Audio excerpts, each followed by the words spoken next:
Match week 7 saw a week of draws, but by no means did this mean it was boring at all.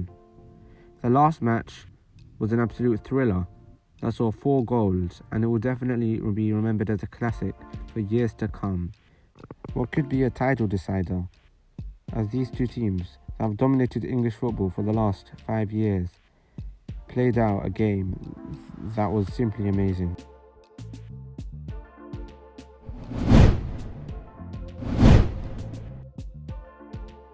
The week opened up with Manchester United against Everton.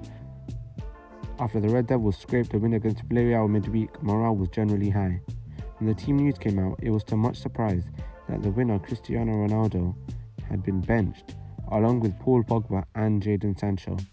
Despite this, they started off well, and the first half concluded with an Anthony Martial rocket, his first for the club since February. But it went downhill from there, as a counter-attack started off by Demarai Gray ended with Andros Townsend equalising for the Toffees, hitting the Sue celebration, and a later goal from Everton was ruled out for offside, hence both teams shared points. The question of Ole Gunnar Solskjaer's future does not seem to be in danger now, but can he bring the Red Devils back to their glory days? I think not. He definitely does not have the quality that Manchester United need for the long term. Next we head to the Molineux Stadium as Wolves faced Newcastle. Wang Ki-chan scored first in the 20th minute with an assist from Jimenez, but late first half Jeff Hendrick scored the leveller for the Magpies from quite a distance. Alan St. Maximin was once again deployed as a striker in the absence of Callum Wilson and once again shone, but it seems as if he is wasting his talents at Newcastle. At only 24, his future definitely seems to be bright. With all of the praise on the Newcastle player, it was a Wolves player who scored the winner with another goal from Wang Ki-chan and another Jimenez assist. That's 3 goals in 4 games for the striker in the league. Definitely a revival of his career on loan at Wolves. In London, Chelsea thrashed Southampton 3-1 with the first Premier League start and assist for Ruben Loftus-Cheek, who fans were praising for recent performances. Trevor Chalobah got his second of the season, and goals from Timo Werner and Ben Chilwell got the Blues their well-deserved win after Ward-Prowse scored a penalty and was sent off. Finally, after 7 grueling weeks of football, did the Canaries get their first point against Burnley. A 0-0 draw between the two sides meant that they both are still in the relegation zone along with Newcastle, but it's not by any means over for any of them.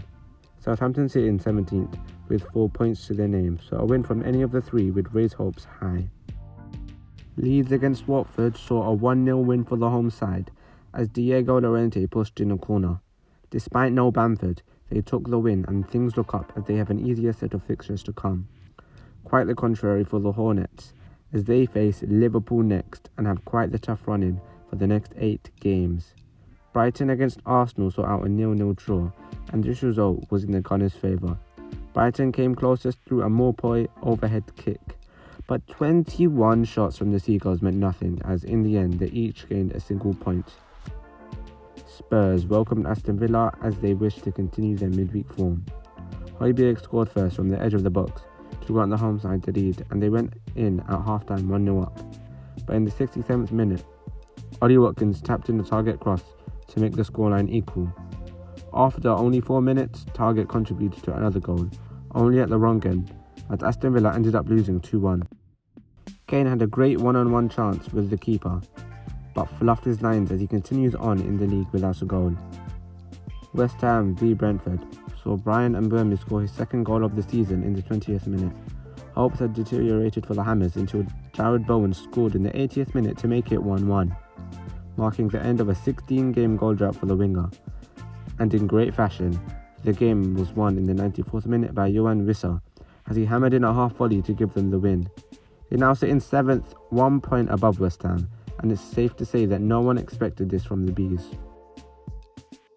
Crystal Palace against Leicester City saw a 4-goal thriller as the Eagles came back from a 2-goal deficit to ensure they earned a point. Iheanacho scored first, with Vardy adding to his tally 6 minutes later. Michael Olise scored his first for the club in the 61st, and Jeffrey Slupp scored their second in the 72nd. This means that Leicester now sit 13th in the table, and while it's still early days, it seems as if the defence is failing them. Should they switch personnel around? They definitely have options on the bench, such as Amati and Pereira if Brendan Rodgers wishes to change things around, not to mention James Justin, who is currently injured. Now, we arrive at the big match, the one that everyone was looking forward to.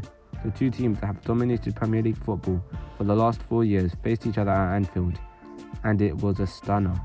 The first half seemed to pass quickly, with Manchester City clearly dominating, lacking that number 9 that they were looking for in the summer. Foden missed the best opportunity after a superb Bernardo Silva dribble saw him go past practically the whole of Liverpool's midfield and defence and ended with a perfect pass to Foden, but Alisson was quick out to save it. The whistle went and work was needed to be done by Klopp's men as the camera showed him running in. Sadio Mane finished a Salah pass to give them the lead, but Foden's accurate shot into the bottom corner got them back 10 minutes later. Mohamed Salah, out of nothing, completely rendered City's defence redundant, as he scored a beautiful goal with his right foot, showing the whole world that he still got it, and proving all the doubters wrong. 2-1 to Liverpool in the 76th minute, but it was not over.